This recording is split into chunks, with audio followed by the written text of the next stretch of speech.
Moving the spotlight to grass root democracy. State election commission के ऊपर question उठा है। थोड़ा सा पहले देखेंगे election commission of India, prelims point of view से कुछ पॉइंट्स हैं जो कि इंपॉर्टेंट है आपके लिए। देन स्टेट इलेक्शन कमीशन के बारे में भी पढ़ लेंगे। सबसे पहले इलेक्शन कमीशन ऑफ इंडिया के बारे में देख लेते हैं। कॉन्स्टिट्यूशनल बॉडी है क्योंकि आर्टिकल मेंशन है इसके कॉन्स्टिट्यूशन के अंदर। उसके बाद एक वर्ड यूज हुआ है दैट इज ऑटोनमस। ऑटोनमस का एक तो मतलब आ गया कि इंडिपेंडेंट है, किसी के अंडर काम नहीं करती, फुल्ली इंडिपेंडेंट है। देन जो बॉडी है ये इलेक्शंस करवाती है किस किस के, तो आपने एक हाउस देखा है, इस तरफ लोकसभा, एक राज्यसभा, और पार्ट अगर बात करें तो आ जाते हैं प्रेसिडेंट। तो इन सबके इलेक्शंस कौन करवाता है? इवन स्टेट लेजिस्लेटिव असेंबली के इलेक्शन कौन करवाता है? आपके इलेक्शन कमीशन ऑफ इंडिया। तो यहाँ पे 3 टर्म्स आपने याद रखनी है, one is tier 1, then tier 2 and tier 3। हमने पढ़ा था schedule 7, devolution of power, central list या फिर union list, state list and concurrent list. वो क्या रिप्रेजेंट करता है कि पावर्स की डिवीजन हो रखी है। तो टायर 1 एंड टायर 2, टायर 1 में आ गया आपका सेंटर, एंड टायर 2 में स्टेट, एंड टायर 3 में क्या आ जाएगा? Local bodies. तो यहां पे बोला गया है ये जो टायर 1 एंड टायर 2 है इसके इलेक्शन कौन करवाएगा? Election commission of India. तो न्यूज़पेपर के अंदर लिखा हो डायरेक्टली टायर 3 तो समझ लेना है लोकल बॉडीज की बात हो रही है। उनके इलेक्शन कौन करवाएगा? State election commission. ठीक है जी। तो चलो वापिस से आ जाओ इलेक्शन कमीशन ऑफ इंडिया के अंदर। पार्ट 15 के अंदर इसके बारे में मेंशन है। आर्टिकल्स 324 से शुरू होते हैं अप टू आर्टिकल 329। क्या क्या चीजें रिप्रेजेंट करी होती हैं वो आप पॉलिटी में स्पेसिफिक पढ़ते हो, अभी बस आर्टिकल्स याद रख लो। आर्टिकल 324 से लेके आर्टिकल 329 सारी चीजें बताई होंगी। जैसे 324 की बात करें तो उसमें बोला गया है there should be establishment of election commission of India. उसके बाद जैसे जैसे आप आगे पढ़ोगे तो वहां पे पावर्स बताई जाएंगी कि क्या क्या powers election commission of India को दे रखी हैं, उनके फंक्शन क्या क्या हैं, टाइम पीरियड कितना रहेगा, एलिजिबिलिटी क्या है। एलिजिबिलिटी जैसे एग्जाम की एलिजिबिलिटी होती है कि आप ग्रेजुएशन के एक तो 3rd ईयर में एग्जाम दे सकते हो, पर अगर एज क्वालिफाई हो, एज भी मेंशन करी होती है साथ में। तो वो सारी चीजें वैसे ही इलेक्शन कमीशन ऑफ इंडिया के लिए है। एंड बताया जाता है कि कमीशन के कैसे मेंबर अपॉइंट करे जाएंगे। तो वो सारी चीजें जैसे इलेक्शन कमीशन ऑफ इंडिया में रिसेंटली कितने मेंबर्स हैं? 3। अभी इलेक्शंस भी हुए थे तो बहुत बात हुई थी इनकी। हमें क्या देखना है अभी? इन 3 मेंबर्स की अपॉइंटमेंट कैसे हुई थी। बोल सकते हो आप? 3 लोग इन्वॉल्व थे, राइट? कौन कौन? वो अपॉइंट करेंगे। पहले चूज कौन कौन करेगा? Prime minister, leader of opposition,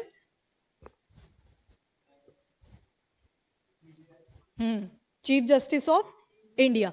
तो पहली चीज तो ये याद रखो 3 मेंबर्स हैं, किसने अपॉइंट करा, सॉरी चूज करा? Prime minister, leader of opposition and chief justice of India. तो एक रिकमेंडेशन यहीं से याद कर लो कि स्टेट इलेक्शन कमिश्नर्स के लिए भी सेम बोला गया है। ठीक है, वहां पे बोलते हैं कि जो 3 मेंबर्स ही होने चाहिए स्टेट इलेक्शन कमीशन के अंदर भी, जिनको कौन कौन चूज करेगा? पीएम की जगह क्या आ जाएगा? सीएम। लीडर ऑफ ऑपोजिशन तो यही रहेगा, एंड थर्ड क्या आ जाएगा? हाई कोर्ट के चीफ जस्टिस। ठीक है, तो ये रेकमेंडेशन है, ऐसे चूज नहीं होता, ये रेकमेंडेशन है, पहले बता दूं ये रेकमेंडेशन है, तो इसको नोट कर लो। जब वे फॉरवर्ड लिखोगे वहां पे ये आप मेंशन कर सकते हो। क्योंकि इलेक्शन कमीशन ऑफ इंडिया का क्यों हम आइडिया कॉपी करके यहाँ पे लिख रहे हैं? बोला जाता है इलेक्शन कमीशन ऑफ इंडिया जब उसकी एस्टेब्लिशमेंट हुई थी सिंस 1950, तब से जितनी बार भी इलेक्शन हुए हैं वो फ्री एंड फेयर इलेक्शन हुए हैं, बहुत अच्छे तरीके से पास आउट हुए। क्वेश्चन हर चीज के ऊपर आता है, वैसे इलेक्शन कमीशन ऑफ इंडिया पे जो भी पार्टी रूलिंग होती है ऑपोजिशन हमेशा क्वेश्चन रेज कर देती है कि आपकी मशीन्स खराब हैं, ये वो सो, वो तो चलता रहता है। पर एग्जाम्पल क्यों मेंशन करना है? क्योंकि फॉरेन कंट्रीज, बहुत सारी अफ्रीकन कंट्रीज हैं जो कि हमारे जो इलेक्शन कमीशन ऑफ इंडिया है इनसे सजेशन लेते हैं कि कैसे हम इलेक्शंस को फ्री एंड फेयर तरीके से इम्प्लीमेंट कर सकते हैं। तो यहाँ से ये इसी वजह से जो सजेशन है वो दिया गया है। ठीक है, हाँ जी, ठीक है, चलो ये आप मेंशन कर सकते हो। Okay, now state election commission के बारे में पढ़ लेते हैं। तो लोकल बॉडीज के जब इलेक्शन करवाने होते हैं फ्री एंड फेयर, तो वहां पे किसका रोल आ जाएगा? State election commission. State legislative assembly भी मिलेगा आपको प्रीलिम्स के ऑप्शन में, तो थोड़ा ध्यान रखना कि लोकल बॉडीज तक ही है। स्टेट लेजिस्लेटिव असेंबली के किसने करवा दिए? इलेक्शन कमीशन ऑफ इंडिया, ठीक है, तो ये याद रखना यहाँ पे पॉइंट। उसके बाद एक केस था Kishan Singh Tomar versus municipal corporation of Ahmedabad case. इन्होंने भी एक सजेशन दिया था। इन्होंने बोला था जैसे election commission of India election conduct करवा रही है, स्टेट इलेक्शन कमीशन का जो प्रोसीजर है वो भी उनकी तरह होना चाहिए, ठीक है। उसके बाद लोकल सेल्फ गवर्नमेंट इंस्टीट्यूशन, ये किसके अंडर आते हैं? तो आप पढ़ चुके हो 7th शेड्यूल के अंदर, डेवोल्यूशन ऑफ पावर, 3rd वाला जो टायर है उसमें आ जाएंगे। और अगर लिस्ट याद रख सकते हो तो लिस्ट टू तो खैर पता ही चल जाएगी। एंट्री नंबर 5, जैसे फिजिकल फेडरलिज्म वाला टॉपिक पढ़ा था तो वहां पे भी एंट्रीज देखी थी। आप अपने आंसर को अच्छे से वैलिडेट कर सकते हो कि इस तरह से रिप्रेजेंट करा गया है। याद रहता है तो ठीक है, अदरवाइज शेड्यूल 7 तक तो मेंशन करना ही है। उसके बाद आपने 2 शेड्यूल और पढ़े हैं, schedule number 11 and schedule number 12। 11 के थ्रू क्या ऐड करा गया था? 73rd हुई थी ना, क्या ऐड करा गया था? पंचायत। और 74th, हाँ तो बस यही लिखना है यहाँ पे, इन्हीं 2 चीजों की बात करी जा रही है। इतना क्लियर? अब यहाँ पे 2 टर्म समझना ठीक से। SCC मैम, हाँ जी प्रिया लिखो, क्वेश्चन लिखो अपना, मैं पढ़ती हूँ। 74 म्यूनिसिपैलिटी, यस यस गुड। अच्छा देखो 2 टर्म्स आएंगी, वन इज डिलिमिटेशन और दूसरी टर्म आएगी इलेक्टोरल रोल्स। बॉन्ड नहीं, वो फंड के लिए आ जाता है फिर, ठीक है। अभी बस ये टर्म्स देखनी है हमें। डिलिमिटेशन में क्या किया जाता है? इलेक्शन सुने होंगे आपने, वार्ड मेंबर बना, वो हेड बना, सरपंच बना एंड सो ऑन, आपने सुने होंगे। डिलिमिटेशन में क्या किया जाता है? एक लिमिट सेट करी जाती है। अब लिमिट किस किस के ऊपर सेट करी जाएगी? वार्ड्स के ऊपर।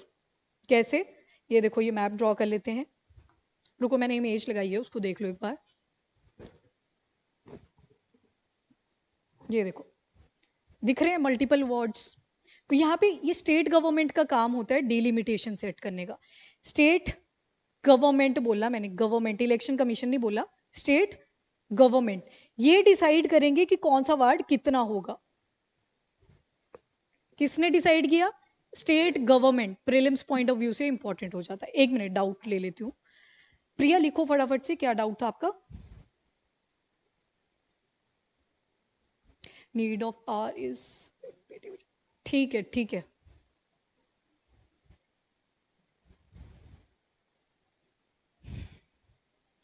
प्रिया अपना डाउट लिखें फटाफट से।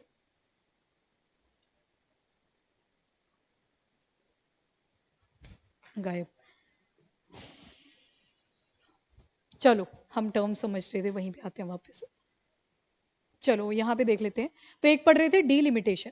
तो ये जो वार्ड्स की बाउंड्री थी वो किसने सेट करी? स्टेट गवर्नमेंट ने।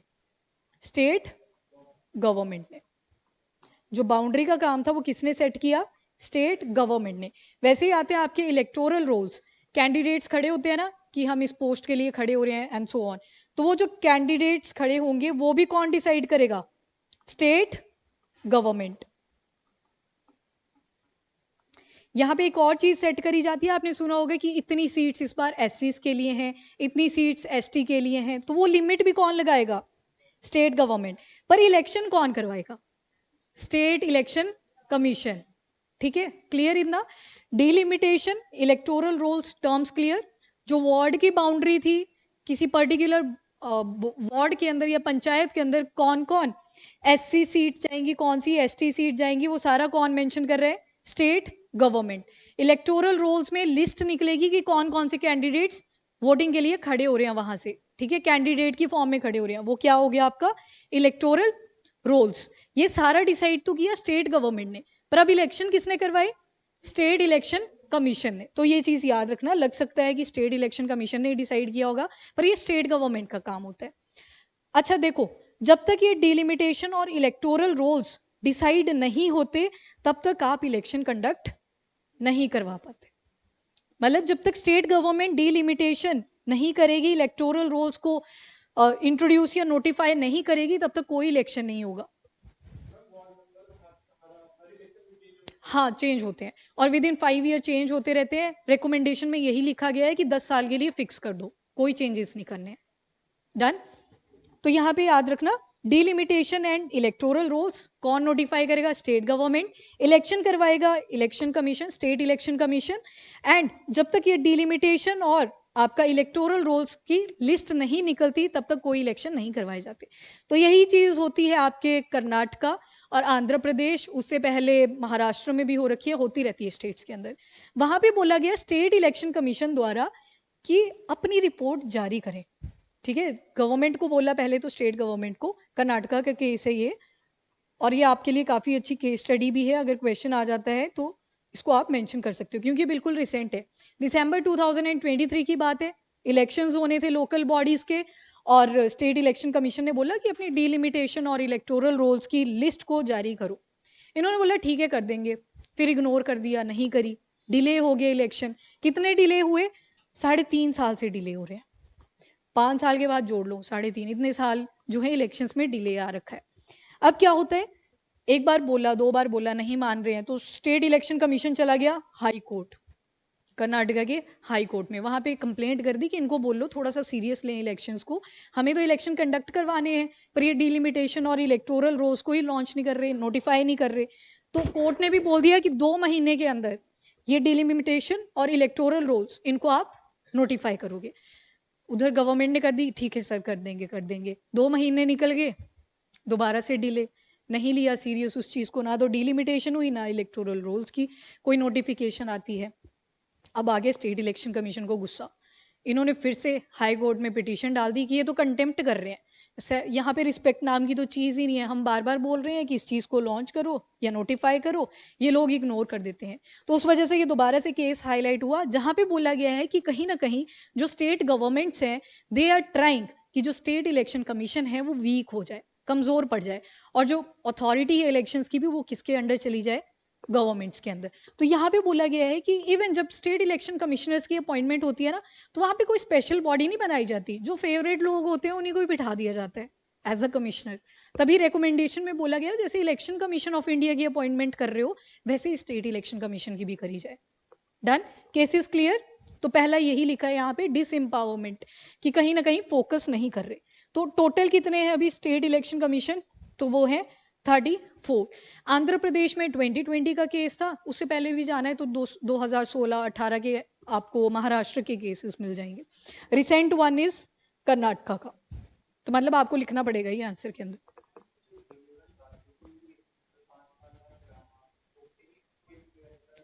नहीं नहीं, कॉन्स्टिट्यूशन मैंडेट है ना, कॉन्स्टिट्यूशन के अंदर जब लिख दिया, जब कॉन्स्टिट्यूशन के अंदर लिख दिया है तो फिर वो मैंडेटरी है चीज, फिर आपको कंडक्ट करवाने पड़ेंगे। आर्टिकल आई थिंक लिखे हैं यहाँ पे, ये जो लिखे हैं 243 के and 243 ji A, 73rd and जो आपने अभी देखा ना शेड्यूल नंबर 11, क्या बोला वहां पे कि 73rd से करा है ऐड, क्या थे वहां पे? पंचायत, और आर्टिकल क्या आ गया? 243 के। अब यहाँ पे मैंडेशन आ गई ऑलरेडी, कॉन्स्टिट्यूशन में आ चुकी है चीज, अब आपको करवाने पड़ेंगे। अब आप मना नहीं कर सकते कि नहीं डिले डिले डिले, तो वो तो फिर वायलेशन हो रही है कॉन्स्टिट्यूशन की। हाँ जी, वोट तो मेंशन्ड है।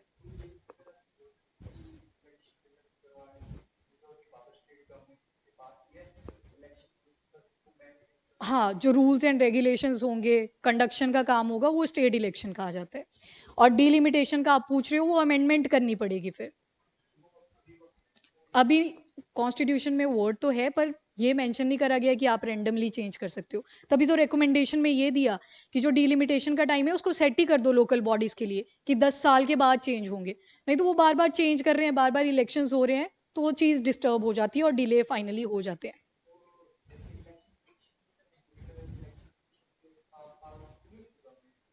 यही बोला गया है यहाँ पे कि जैसे इलेक्शन कमीशन ऑफ इंडिया पूरी तरह से इंडिपेंडेंट है, स्टेट इलेक्शन कमीशन को भी वैसी अथॉरिटीज दी जाए।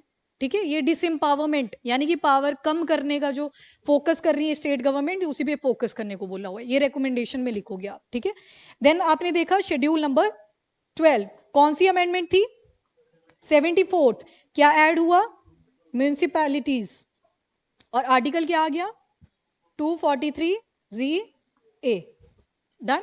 तो यहाँ से पता चल रहा है इंपॉर्टेंस, कॉन्स्टिट्यूशन यहाँ पे वर्ड ऐड हो चुका है। अब आपको ये चीज़ें करवानी पड़ेंगी, बार बार डिले करते हो तो फिर वो नेगेटिव इम्पैक्ट डालती है।